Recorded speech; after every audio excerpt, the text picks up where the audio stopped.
Well, good evening, everybody. Welcome to Dymocks Chapter 1.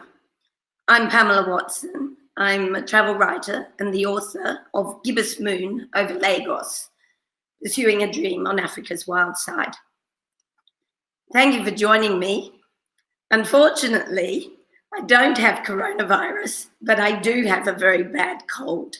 So I've decided to soldier on. I hope you'll bear with me and my terrible voice tonight. Look, I wonder where you are. Are you mainly in this country, which is also a continent, Australia, or are you actually in that continent, which some people confuse with a country, Africa? Please do let me know in the chat. I'd love to know where you are. And start telling me whether you've read my books. And if you've got questions, start putting them in, and I'll certainly get to them later on, as long as my voice bears out. I'm sitting here in Perth in Western Australia, and the sun has just gone down, as it does every day. Well, I grew up in Perth. I normally don't live here. I live in London in the United Kingdom. But as a child, I watched the sun go down, and I wondered where it was traveling out over the Indian Ocean. Traveling, as I learned, to Africa, and that's where I wanted to go. Well, I've spent a large part of my life in Africa. I've had adventures there. I've backpacked, I've cycled, I've bumped around four-wheel drives. But I've also worked there, and I've had businesses there, and I've had a social enterprise there. I've even, very proudly, been the honorary consul for Australia in Lagos and its southern 18 states. So I could tell you a lot about how it came from a girl who grew up in Perth to all those adventures in Africa. But that's just a long CV. And I was chatting with somebody, and they said, look, everybody's going to want to know about what happened on your bike ride, what was really scary. Look, I cycled alone across Africa. I think many of you who will have read my CV will know that. I cycled in 92 to 94, and it was an incredibly life-changing event. I was on my bike for 18 months alone, and I traveled 14,500 kilometres. And I did have some scary events. Principally at the beginning. I set out from London, having planned for my bicycle ride. And immediately I started to get worried. In the first 10 kilometres, I had cars whizzing past, and I thought, oh my God, what have I done? Well, just a few weeks into the journey, I got into the Republic of Guinea. And there, the roads were really bad. And I think, Tim's got some photos here to show you the quality of the roads in the Republic of Guinea. Well, I was dropping my bike on these gravel roads. It was very, very dry. And my bike was really heavy in those early days. So I had to pick the bike up, and then I'd go into the villages, and the kids were all staring at me. And I've got to tell you, it was quite intimidating to see all these kids staring at me. This is what would happen. And when you're by yourself, there might be young kids, but to have a sea of children around you is a bit off-putting. So then, perhaps Tim might be able to show you what they were staring at. I think you can understand that it was quite a sight. And in this photo, I had every bit of clothes that I possessed on. And the reason is that I was facing a terrible enemy on these dry roads of Guinea. And it wasn't lions. It's the worst enemy. It's tsetse flies. And they could bite through every layer of clothing. They could get inside the scarf I had and be biting me on the ears. And to this day, my skin goes. And I was suffering. I wasn't sure I could make it. So after 5 weeks, I saw on the map that there was a little town called Labe that I was headed for up in the highlands. and I felt that I needed to give myself a couple of days off. Well, on arrival into Labe, I found a small hotel. It wasn't the Ritz. I put my bike up against the wall. I started to walk to where I could find somebody, and suddenly there was a growl and I felt a clamp on my calf behind my knee, and I'd been bitten by a dog. I looked down. There was an Alsatian that pulled back, its teeth showing, and I looked at my leg, and I had a 2-3-inch gash in my leg, and there was no blood. It was all this white fat oozing out. Well, I was really devastated, particularly when I was taken to some Chinese doctors who told me that I wouldn't be cycling for 1 month. And indeed, I ended up having to stay in this little hotel for 1 month while waiting for this wound to heal. And during that time, I just thought perhaps I needed to catch a bus to Conakry and give up, that it was all too hard. And while I was there was a young woman who said to me one night at a bar, I was drinking beer to drown my sorrows. And she said to me, Pamela, she said, you've got to know that there was a good spirit who made that dog bite you, because there was a bad spirit waiting further down the road to do something worse. She said, go ahead more slowly and things will go better. Well, I did go ahead more slowly and things did go better. But I've told you that story because this is a bit of wisdom that I learned on the road, which I've kept, and it stands with me often in times of desperation. And in fact, just recently in March, when I'd come out to Australia for the launch of GIBBOUS Moon over Lagos and had got 100 kilometres outside Melbourne when I was told that all the launch events were closed, I needed to think that this was a good spirit who was making this happen. I had actually flown into Perth, and we'd had some great launch events here, and travelled across the Nullarbor Plain, taking my books for the eastern states. And in fact, I was going to do the Dymocks Literary Luncheon, a highlight in Sydney. Well, turning back, I decided that I would still have a launch out on the Nullarbor Plain. So there was the launch at the remotest bookstore in the world. And this is the spirit, I think, of Françoise telling me just to keep on trying. I must admit, there weren't too many books sold. Anyhow, that's just some tales from my first set of adventures in Africa. But I want to tell you about Lagos, where I spent 10 years of my life. Now, I love Lagos. It's an amazing city. And I suspect from the people who might be listening to me tonight, particularly the Australians, you might not know it that well.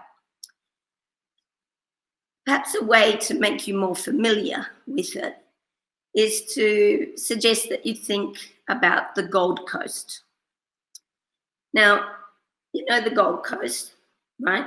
Let's take the population of Australia, put it into the Gold Coast, and there you have Lagos. Lagos is a city of about 20 million people. Yeah, it's mind-boggling, eh? And Tim's kindly put a map up to show you where it is.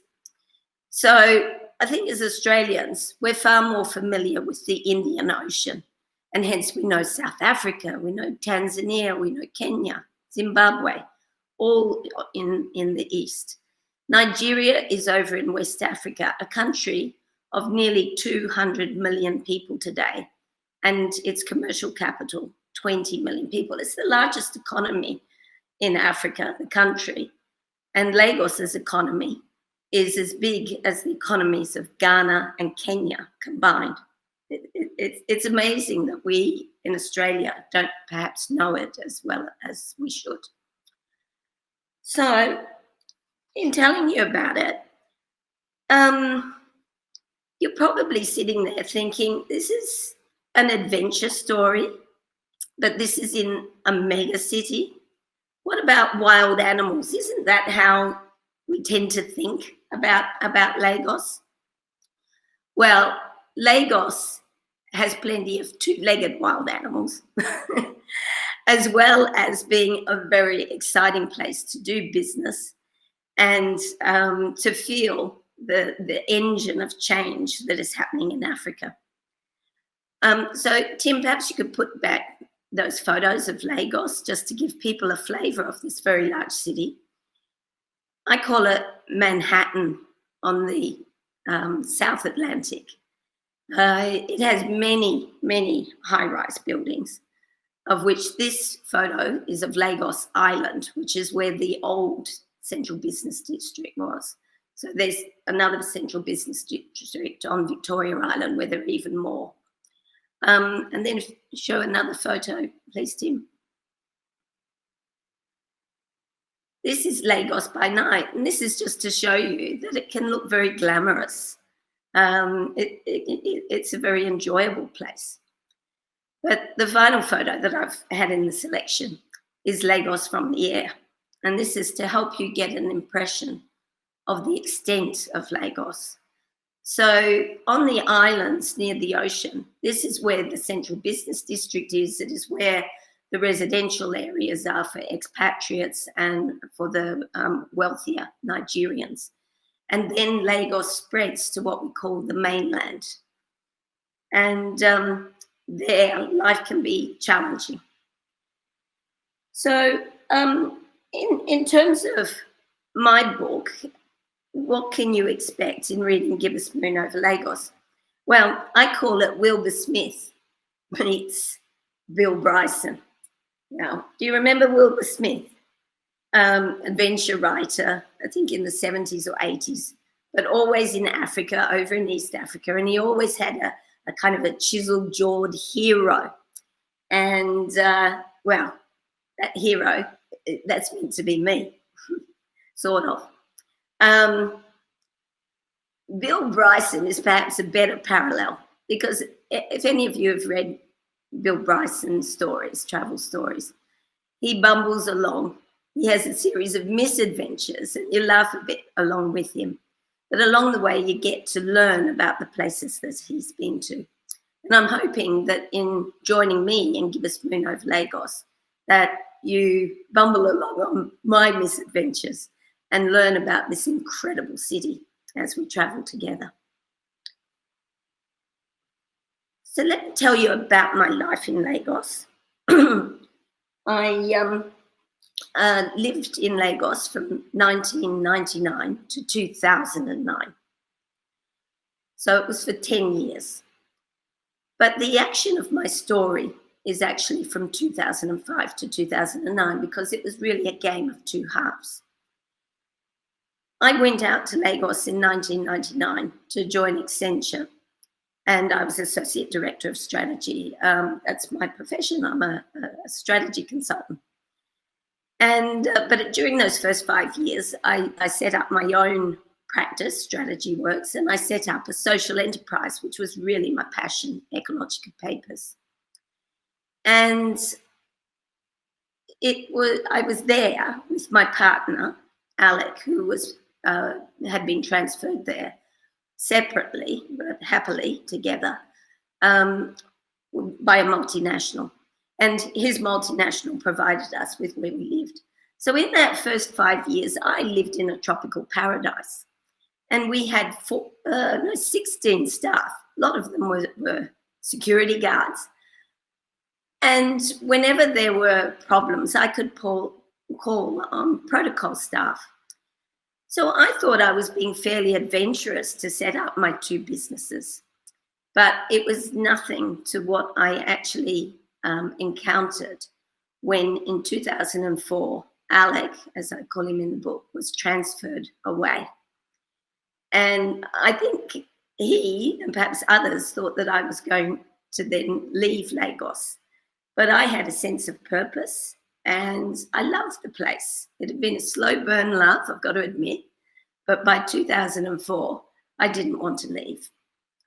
Well, just as I told you the story about the early weeks of my bicycle ride being challenging, the early weeks of being on my own were challenging as well. I had to find accommodation for both myself and my businesses, and I ended up with 2 apartments on Victoria Island. And Victoria Island today is filled with high-rises, but back in 2005, it was in transition from being a beach resort to being a central business district. So many of the offices were converted old-style apartments, and that's what I had. Now, in the first week that I was living in my apartment, getting used to being by myself, I found that the microwave didn't work and the cooker I couldn't get to work either. So I called the landlord, Philippe, in, and I said, Philippe, this is a weekend of cold meals. I said, Philippe, what's happening? He checked out the microwave. He said, it doesn't work. No wahala, I'll change it. No wahala? No wahala means no problem. Okay, well, that's great, Philippe. But what about the cooker? I haven't been able to cook anything. I can't get any gas. He said, have you connected a gas bottle? I think in my old life, one of my 16 staff had done the connecting of gas bottles, and I actually was still expecting gas to be delivered on the mains. Totally naive. But Philippe said, no wahala, I'll get you a gas bottle. Well, also in that first week, I had moved my businesses into the apartments. So my workshop for ecological papers was downstairs and my office was upstairs on the 3rd floor. And I had my first meeting bringing together the teams, the senior people in both of the businesses. And it was Monday morning, and we just finally gathered around the meeting table when suddenly there was this dreadful noise. Absolute ripping explosions. And it was like, what's happening? And the tiles all started popping along the floor. The plants that were on the floor were tipping sideways. And I was saying, outside, everybody. I thought the floor, the concrete slab was cracking.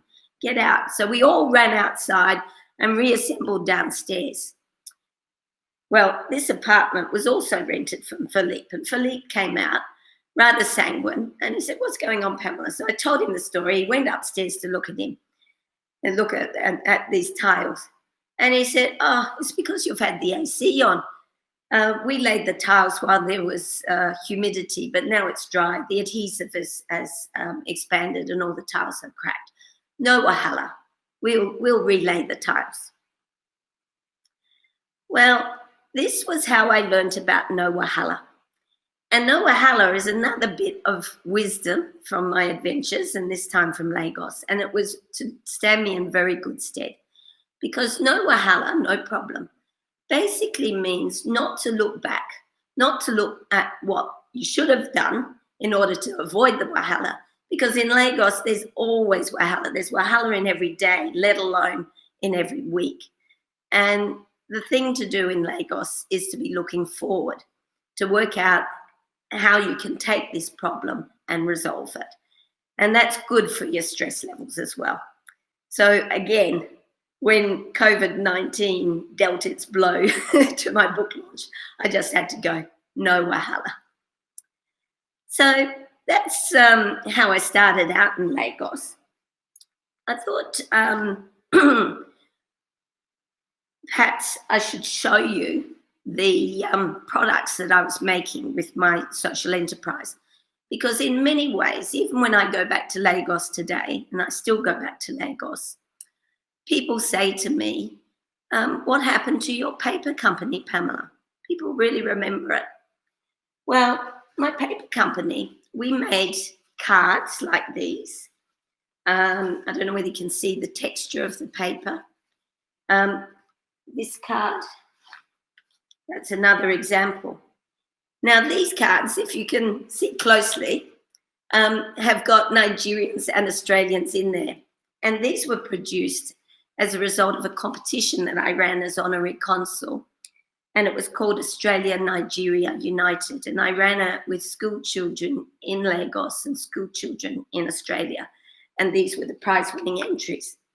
And for this particular case, then we produced this table calendar. So this is actually our paper. As you can see, it's 2007 that it was produced. But the works were fantastic. I mean, these kids just did a great job at the hands coming together across the continents of Australia and Nigeria. We also made notebooks, and that's an example of a notebook, wire bound, with the covers made without paper. So we made these for companies, and we made them for events, for big birthday parties, for funerals, and for weddings.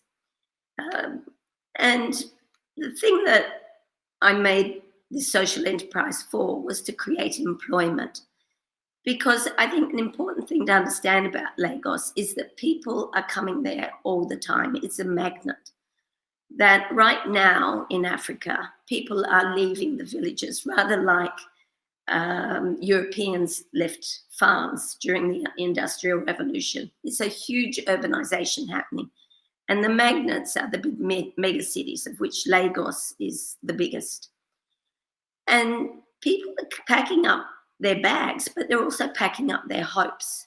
And what they need are jobs. And I realized this way back in the early 2000s, that we needed jobs that were for people who are relatively unskilled, so that they could be trained and have a decent standard of living, and then be able to look after their families. But I'm also proud to say that we were a pioneer in recycling, and recycling is now a big deal everywhere, and it's a big deal in Lagos as well, which is great. But ecological papers, recycling office paper, and then adding it in our secret recipes with plants and fibers was the pioneer. How are we doing for time? I'm going to give you a brief reading, because I'd like to give you this flavor of Lagos as this roller coaster of, it's one thing to say it, but perhaps if I just read out of my chapter, Black Goats, then you'll get an idea of how things can change and how challenging they can be in a single day.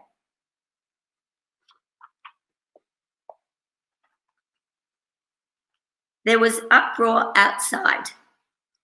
It must have been serious to travel up 2 stories and through glass windows. I jumped up, as much for a distraction as to check out what was going on. Downstairs, I saw a large black goat running loose in the car park, with 3 of my team members chasing noisily after it. The lithe animal jumped nimbly onto the bumper of my CRV, then the bonnet, then up the windscreen onto the roof, as easily as if it were a pile of rocks. Though Peter, Sonny, and Remy, these are my staff of ecological papers, seemed to have him covered, my money was on the goat's ability to slip through their clumsy dragnet. I went to join them. "Why is the goat on my car?" I asked to the perspiring team. "It's the goat for a gadget, madame," said Remy, whose sweat made him look as though he'd been swimming. "You said to get them food for the feast. We have a bag of rice as well." Tomorrow was the last Sunday before Christmas, and I decided I'd like to provide a special meal for the villagers at Agaja. It was my gift to them, as well as the 13th month's salary payment, a bonus that was traditionally expected. I'd spoken to my caretaker, Luke, who had suggested rice and meat, and I'd given money to Peter to get supplies. I'd expected something frozen and in pieces. Now dinner was looking straight at me with appealing, doe-like eyes. I had a soft spot for goats. Could I send him to the cooking pot? "Madam," shouted a voice on high. I looked up and saw Gloria on the office balcony. "Madam, you have an international call," she said, "from London." I returned to my office, and Gloria put the call through to me. "Is that Pamela Watson?" said the voice. "Are you free to talk?" Now I was really worried. "It's about a payment on your credit card," continued the voice. She mentioned a sum of £2,000 and a payment to an online consumer electronic firm in the UK, a firm I'd never heard of. I was confused and a bit slow on the uptake. She repeated the details. "We wanted to check the transaction," she said. "It was flagged as potentially fraudulent." it was. I could hear rising, energy-filled voices and laughter coming from the office outside. My teams were like my family. Had someone here done this to me? Was it an outsider? Like a virus being coughed into the air, spiraling up, waiting to be inhaled and to start its damage. Her message brought terrible doubts. Was this attempted fraud perpetrated by one of my team? Well, that was the beginning of some interesting adventures. And I might just tell you that this chapter, Black Goats, every chapter in my book, I have some Nigerian proverbs at the beginning. They're fantastic proverbs from Nigeria, but this one is particularly pertinent, and it's called Black Goats Must Be Caught Early Before It Gets Dark. I shan't explain it any further. You'll need to read Gibbous Moon over Lagos in order to understand exactly what happens. So I think the final thing for me to tell you is about a gadget. I mentioned it in that little piece that I selected. It's a beach community down the lagoon, about 45 minutes in a boat. It's really village Africa, accessible from downtown Lagos. And there I had a beach hut. And it was a place that I went to on Sundays to decompress from all the stresses of my business life in Lagos. And here you can see this beach hut. It was fantastic. But far more important, I really developed some very close relationships with the community. And I wonder if actually some of the folk from there might be tuning in tonight. In the book, as you will read, I did have to use my wits to be able to help the villagers of Agaja when erosion was threatening their own homes. And that was quite a difficult time for them. But because I continue to go back to Lagos and continue to go to my beach hut and to see the people in the community, I did feel that with the launch of my book, I wanted to do something with them. And unfortunately, they've got a problem with their water supply, that the salinity's been increasing. And when I spoke with them, we decided that a great thing to do would be to raise some money so that they could get a pump and be able to pump water from a borehole through pipes to water tanks, and to be able to serve 50 homes in the village, and about 200 adults and nearly 200 children as well. So I'm trying to raise about $3,000. The book was launched in the UK and I raised some money there. And the way I'm doing it is I'm selling these cotton bags, which are printed with the cover of my book. Now, this artwork, I think, really captures the energy and waterside setting of Lagos. It's by a collage artist, Sylvester Aguda, who's really talented guy who did those covers. So if you're at all interested in helping to support this water project for Agaja, please DM me. Tim will put up my contact details for my website, that you can reach me through that, or social media in a little bit of time. But that's what I want to say in terms of some of these adventures that I had in Lagos. And it really was a roller coaster ride, but it's both one of the most exhilarating places where I really felt that I had a sense of purpose, and at the same time could be dashed down into being exhausted and frustrated all in the same day. So perhaps I should see if there's any questions for me. I'm going to have to put on my glasses to be able to read the questions and see who's actually here. Oh, I see. So I've told you all about Lagos. Now you want to hear about my bicycle ride. Sure. Scary moments. Well, look, I told you about this. This is the first book. There were loads of adventures. You can see it's a very thick book. The scariest moments were in my head. And it was in those very first weeks that I was on the roads. And I've told you about the dog bite.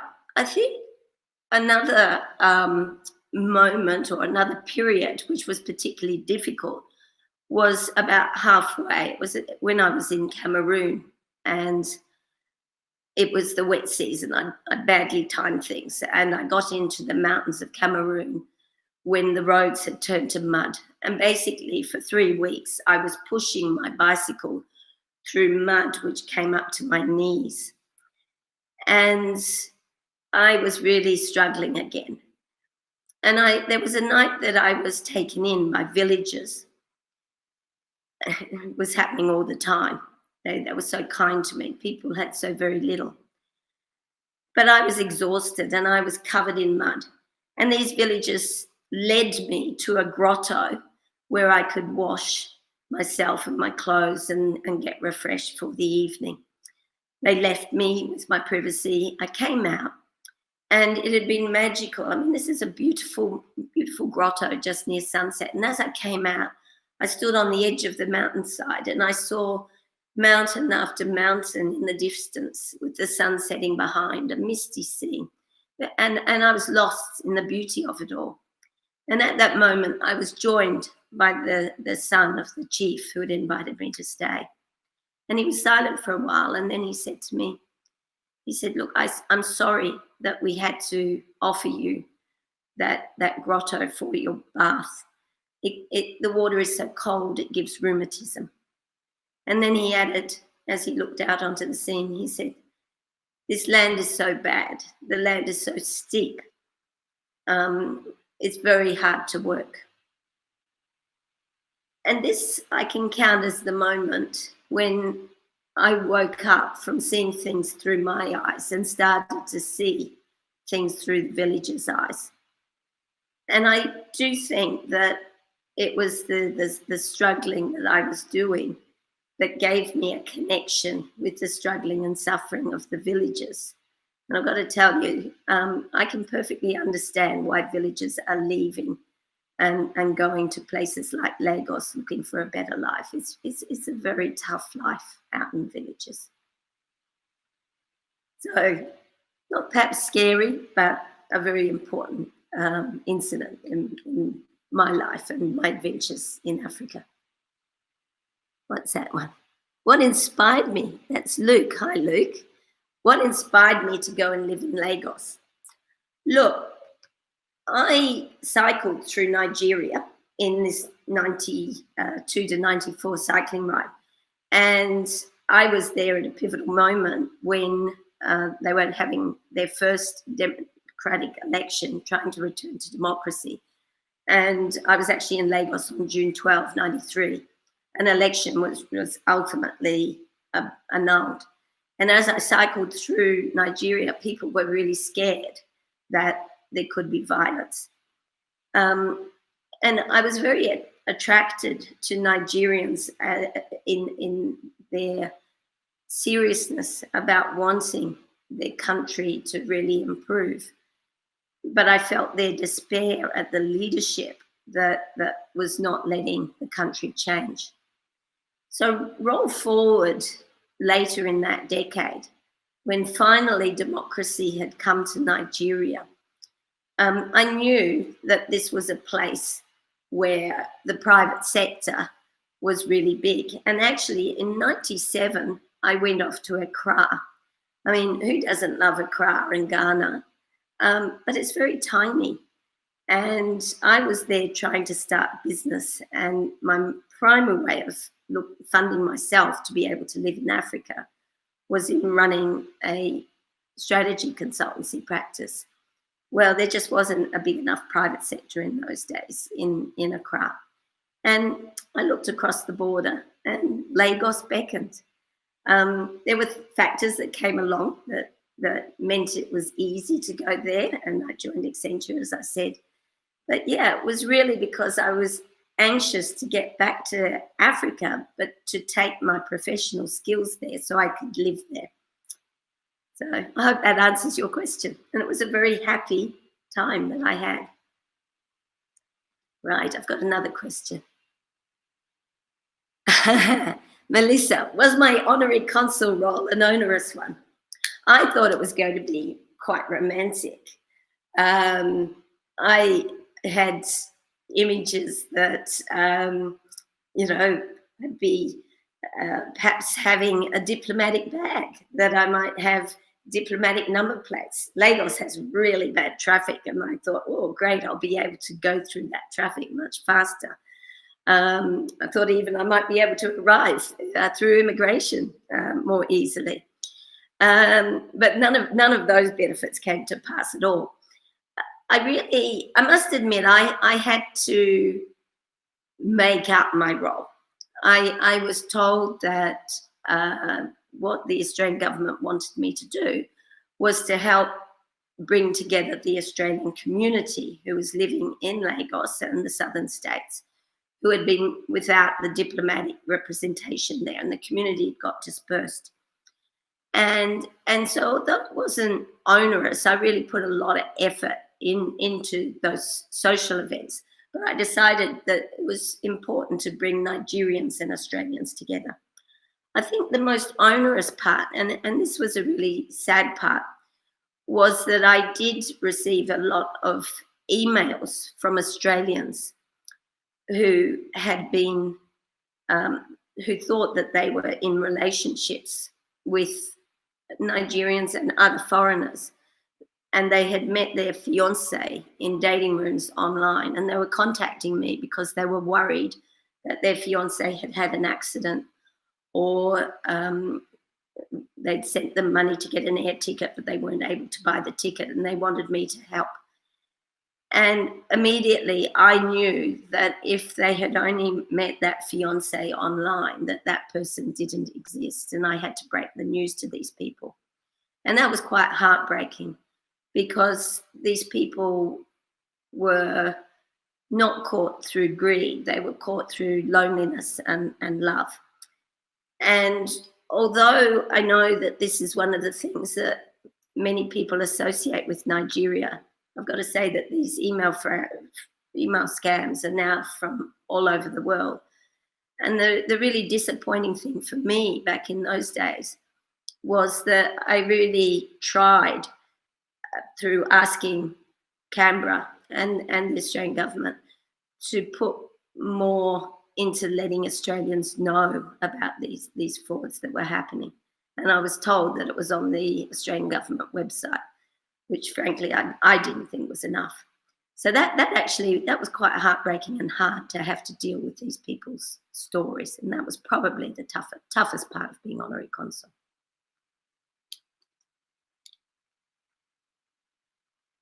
Sue. Hi, Sue. Oh, what's a gibbous moon?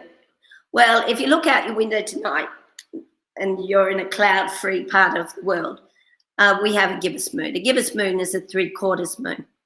So a gibbous moon can be waxing to full or waning back to the dark side. So a gibbous moon over Lagos provides a sense of mystery and ambiguity about my life, waxing or waning in Lagos. And I think also about Lagos itself. Lagos and Lagosians and Nigeria itself wax and wane. There's always a lot of optimism that it could do better. And things, as we learn in Lagos, are never quite as bad as we expect them to be, but they're never quite as good as we would hope them to be. But I have observed over the years that they get better and better. But there is a cycle of waxing and waning, and it feels very appropriate to talk about a gibbous moon over Lagos.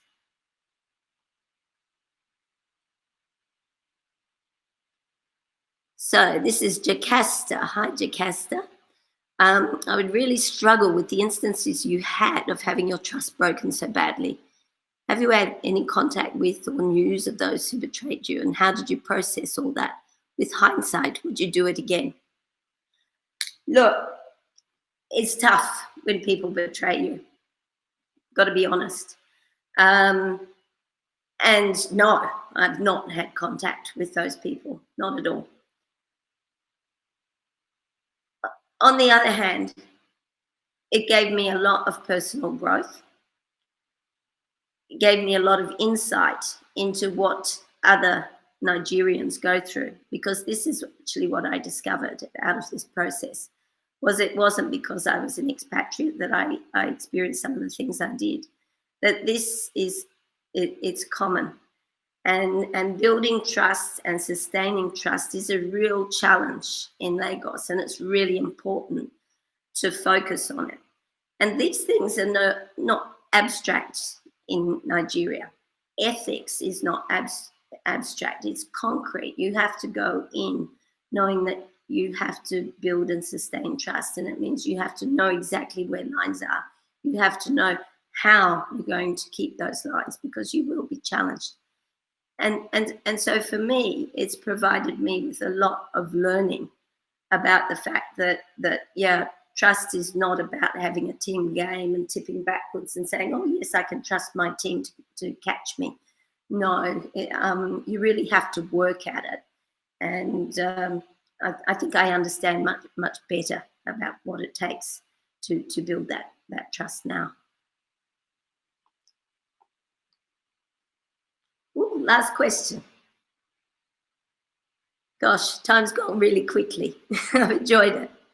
Oh, Timothy, what are you doing next? Okay, what am I doing next? Look, I'm still launching my book. I ended up, am hoping to be in Nigeria in the last quarter of this year, launching GIBBOUS Moon over Lagos in Nigeria itself. And that will be wonderful to see everybody there. But I'm also speaking and doing some coaching to business people and entrepreneurs to help them to really take on the challenges of creating sustainable ventures that have impact in a place like Lagos and more broadly in Africa, because these challenges are everywhere in Africa. And I think I'm really enjoying being able to talk to entrepreneurs, both Nigerians and Nigerians in the diaspora and outsiders who are looking at investing in Africa, about what it takes to be successful, and bringing together my experiences that I've had on the roads of Africa, in large companies and in my small enterprises. And the other thing which I'm doing is that I really like inspiring women of all ages to embrace solo adventure as a means of getting a lot of self-learning, but more importantly, the courage to then make other choices which take control of their lives, that allow them to take control and don't just let life happen to them. And I'm really a very strong believer that solo adventure is something that more women should take on as a way to be able to take more control of their lives. So quite a busy agenda. I've also got some adventures planned for once the coronavirus disappears. I've got a Defender, and I'm going to be heading out to Lagos in that. So yeah, life doesn't stop. It's fun, but Africa's always in it. So look, thank you very, very much for joining me. I hope that you've enjoyed hearing about some of the ups and downs, the roller coaster of my life there. Please do read about my adventures in GIBBOUS Moon over Lagos. You can get it at Dymocks, and you can get the 3rd edition of Esprit de Batuta there as well. So yeah, thank you for joining me. And what I would say is tune in on Friday. Keep watching Chapter 1 by Dymocks, and on Friday I believe that it's Paige Toon who's going to be speaking with you. So over and out from me. Thank you again. Bye for now.